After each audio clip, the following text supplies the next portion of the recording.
Welcome to Kenton Teaches. Enjoy the video. You begin by preparing the app environment and starting the update.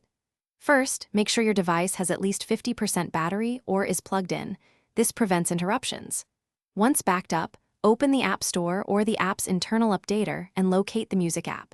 Tap Update and watch for required permissions. You do this to prevent data loss and to allow new features to install correctly. It also reduces the risk of corrupted files during the download. Once the download starts, you monitor installation details and respond to prompts. If the connection weakens, pause and resume. This maintains integrity. Make sure to read and accept only permissions you need, microphone, storage, or network access, and revoke anything unnecessary later. Check the release notes to understand feature changes or migration steps for libraries. While installing, keep other heavy apps close to free memory. Because insufficient, you finish by verifying the app functions and applying fixes if needed. After launch, sign in and confirm your library, playlists, and offline tracks are present.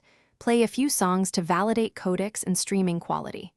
Re-enable any permissions you turned off and adjust settings like streaming quality or download location.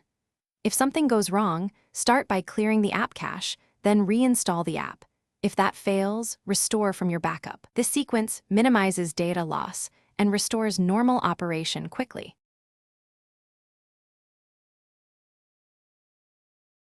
Thanks for watching. Please subscribe if this video was helpful.